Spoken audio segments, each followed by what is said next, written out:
నమస్తే, welcome to Bahujan times. ఇప్పుడు headlines చూద్దాం.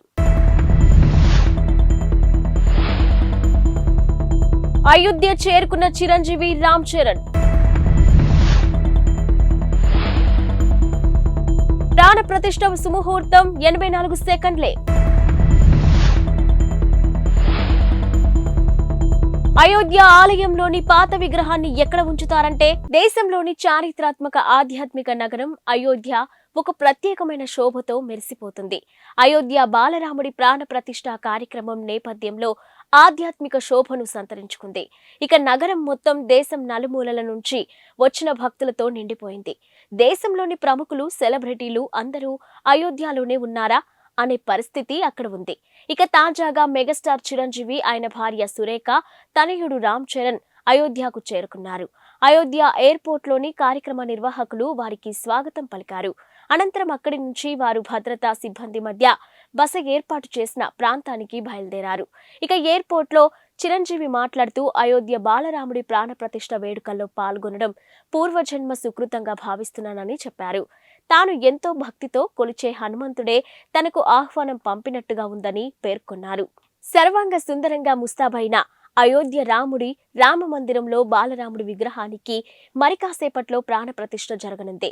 వేద పండితులు, సాధువుల ఆధ్వర్యంలో జరగనున్న ఈ కార్యక్రమానికి దివ్య ముహూర్తం నిర్ణయించారు. ఈ సుముహూర్తం కేవలం 84 సెకండ్ల పాటు మాత్రమే ఉందని పండితులు చెప్తున్నారు. మధ్యాహ్నం 12:29:03 నుంచి 12:30:35 వరకు అభిజిత్ ముహూర్తంలో బాలరాముడి విగ్రహానికి ప్రాణ ప్రతిష్ఠ జరగనుంది. ఈ కార్యక్రమంలో పాల్గొనేందుకు ప్రధాని నరేంద్ర మోదీ ఢిల్లీ నుంచి మరి కాసేపట్లో అయోధ్యకు చేరుకోనున్నారు. ఉదయం 10:25 అయోధ్య చేరుకొని వివిధ పూజా కార్యక్రమాలలో పాల్గొంటారు. ప్రాణ ప్రతిష్ఠ కార్యక్రమంలో భాగంగా 150 మంది సాధువులు, మత గురువులు, 50 మంది ఆదివాసీ తెగలకు చెందిన ప్రతినిధులు పాల్గొనున్నారు. ఇక వీరితో పాటు వివిధ రంగాలకు చెందిన ప్రముఖులు, కరసేవకుల కుటుంబ సభ్యులు సహా ఆహ్వానం అందుకున్న 7,000 మంది అతిథులు అయోధ్య చేరుకున్నారు. కాగా ప్రాణ ప్రతిష్ఠ కార్యక్రమం పూర్తయ్యాక అతిథులను ఉద్దేశించి ప్రధాని మోదీ ప్రసంగించనున్నారు. ఆపై సీఎం యోగి, శ్రీరామ జన్మభూమి తీర్థ క్షేత్ర ట్రస్ట్ చీఫ్ మహంత్ గోపాల్ దాస్ కూడా ప్రసంగిస్తారు. దేశంలోని 100 కోట్ల మంది హిందువులు ఎంతగానో ఎదురు చూస్తున్న సమయం ఆసన్నమైంది. ఇక శతాబ్దాల కళ, దశాబ్దాల పోరాటం తర్వాత రామ మందిర సుదీర్ఘ కళ నెరవేరబోతుంది. కాసేపట్లో అయోధ్యలోని రామ మందిరంలో బాలరాముడి విగ్రహానికి ప్రాణ ప్రతిష్ఠ చేయబోతున్నారు. ఈ నేపథ్యంలోని యావత్ దేశం రామనామ స్మరణంతో మారుమోగుతుంది. ఎక్కడ చూసినా జై శ్రీరామ్ అనే నినాదాలు వినిపిస్తున్నాయి. శ్రీరాముడి జెండాలు కనిపిస్తున్నాయి. రామ మందిరాలు, హనుమాన్ ఆలయాలు భక్తులతో కిటకిటలాడుతున్నాయి. ఇక అయోధ్య రామాలయ గర్భగుడిలో 51 అంగుళాల కొత్త మూర్తిని ప్రతిష్ఠించారు. అయితే ఇక్కడే అందరికీ ఒక సందేహం తలెత్తుతుంది. మందిరంలోని పాత విగ్రహాన్ని ఏం చేయబోతున్నారనేదే ఆ సందేహం. ఇక ఈ సందేహాన్ని శ్రీరామ జన్మభూమి తీర్థ క్షేత్ర ట్రస్ట్ కోశాధికారి గోవింద్ దేవ్ గిరి నివృత్తి చేశారు. ఇక పాత విగ్రహం ఎత్తు 5-6 అంగుళాలు మాత్రమేనని, 25 నుంచి 30 అడుగుల దూరంలో ఉన్న వారికి ఆ విగ్రహం సరిగ్గా కనిపించదని ఆయన చెప్పారు. అందుకే 51 అడుగుల కొత్త మూర్తిని ఏర్పాటు చేశామని తెలిపారు. ఇక బాలరాముడి విగ్రహాన్ని గర్భగుడిలో కొత్తగా ఏర్పాటు చేసిన బాలరాముడి విగ్రహం ముందే ఉండేలా ఏర్పాటు చేయనున్నట్టు వెల్లడించారు. రామ మందిర నిర్మాణానికి ఇప్పటి వరకు 1100 కోట్లకు పైగా ఖర్చు అయిందని గోవింద్ దేవ్గిరి తెలిపారు. మొత్తం పనులు పూర్తి కావడానికి మరో 300 కోట్లు ఖర్చు అవుతాయని చెప్పుకొచ్చారు. టాలీవుడ్ సూపర్ స్టార్ మహేష్ బాబు ఇటీవల జర్మనీ వెళ్లడంపై రకరకాల ఊహాగానాలు వినిపించాయి. ఈ ఊహాగానాలకు చెక్ పెడుతూ అట్లాంటాకు చెందిన మూవీ ఫాలోవర్ క్రిస్టోఫర్ కనగరాజ్ ఓ ఫోటోను షేర్ చేశారు. రాజమౌళి కాంబినేషన్లోని మహేష్ బాబు ఓ సినిమా చేస్తున్నారంట. అయితే అంతర్జాతీయ స్థాయిలో రూపొందనున్న ఈ సినిమాను కేఎల్ నారాయణ నిర్మించనున్నారు. ఆఫ్రికన్ అటవీ ప్రాంతం నేపథ్యంలో సాగే ఈ action adventurous movie pre production work ఇప్పటికే మొదలైనట్టు తెలిసిందే. ఇక ఈ సినిమాలో తన లుక్ మేక్ ఓవర్ కోసమే మహేష్ జర్మనీ వెళ్లినట్టు ప్రచారం జరిగింది. తాజాగా జర్మనీలో ఉన్న మహేష్ బాబు ఫోటోను షేర్ చేసిన ట్విట్టర్ యూజర్, మహేష్ ప్రస్తుతం జర్మనీలో బ్రెన్నర్స్ పార్క్ హోటల్ స్పాలో డాక్టర్ హ్యారీ కోనింగ్ పర్యవేక్షణలో శారీరక దృఢత్వానికి శిక్షణ పొందుతున్నట్టు రాసుకొచ్చారు. అయోధ్య రామ మందిర ప్రారంభోత్సవంలో పాల్గొనే అవకాశం రావడంపై ప్రముఖ సినీ నటుడు చిరంజీవి హర్షం వ్యక్తం చేశారు. భావోద్వేగంతో ఉక్కిరి బిక్కిరి అవుతున్నట్టుగా తెలిపారు. ఇక తన ఇష్టదైవం హనుమంతుడే ఈ ఆహ్వానం పంపినట్టుగా భావిస్తున్నట్టు వ్యాఖ్యానించారు.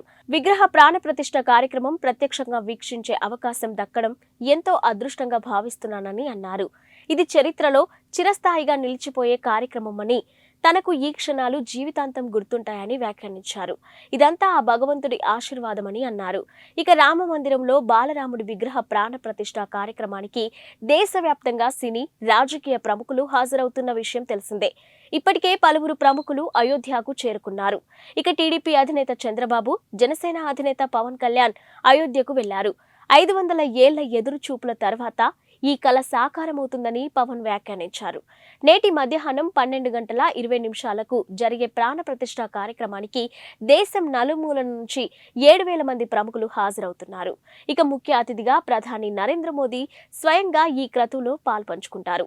భారత్తో 5 మ్యాచ్ల టెస్ట్ సిరీస్ ఆడేందుకు ఇంగ్లాండ్ జట్టు వచ్చేసింది.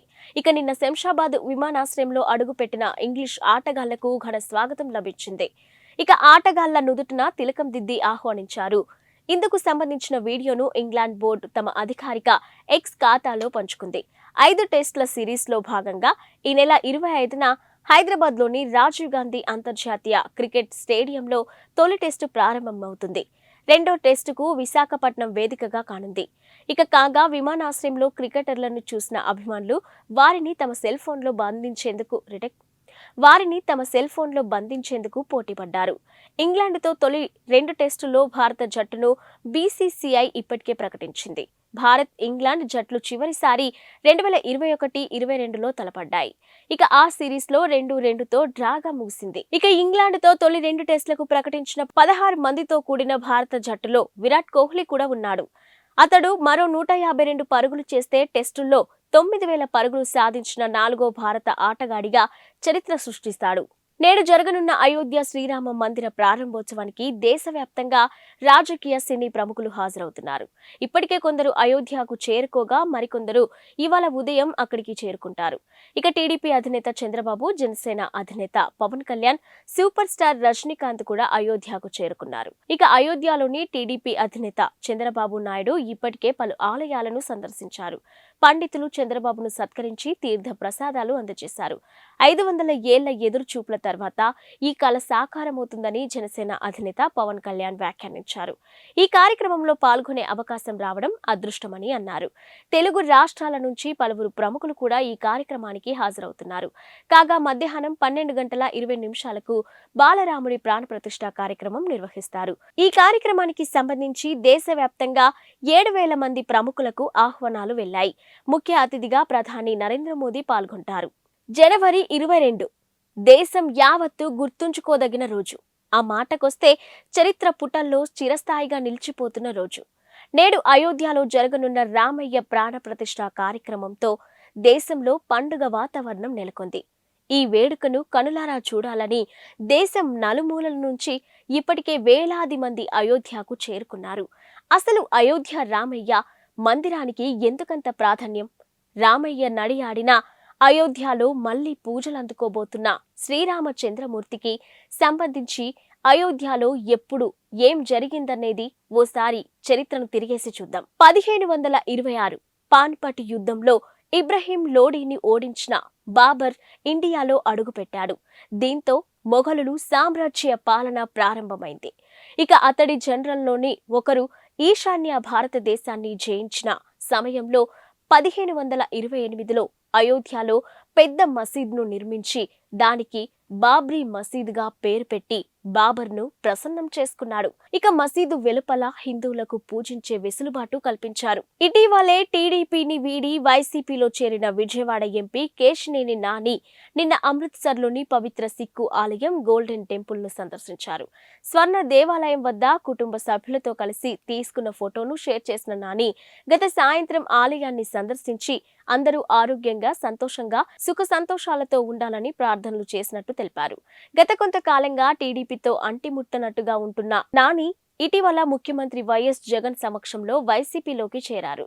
ఆ వెంటనే టీడీపీ అధినేత నారా చంద్రబాబు నాయుడుపై తీవ్ర వ్యాఖ్యలు చేశారు. అధికారం కోసం జనసేన అధినేత పవన్ కళ్యాణ్ ను కూడా బాబు మోసం చేస్తున్నారని, ఇక తన కొడుకు లోకేష్ ను సీఎం చేయడమే ఆయన లక్ష్యమని పేర్కొన్నారు. సానియా మీర్జా నుంచి విడిపోయిన పాకిస్తాన్ మాజీ క్రికెటర్ షోయబ్ మాలిక్ పాక్ సినీ నటి సనా జావేద్ ను వివాహం చేసుకున్న సంగతి తెలిసిందే. ఇక ఈ నేపథ్యంలో విడాకుల వ్యవహారంపై సానియా మీర్జా కుటుంబం స్పందించింది.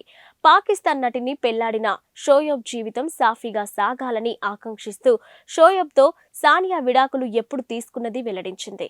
వారిద్దరూ కొన్ని నెలల క్రితమే విడిపోయినట్టుగా స్పష్టం చేసింది. సానియా ఎప్పుడూ తన వ్యక్తిగత జీవితంలో గోప్యత పాటించదని, కానీ ఇప్పుడు ఓ విషయాన్ని బయట పెట్టాల్సిన అవసరం ఉందని పేర్కొంది.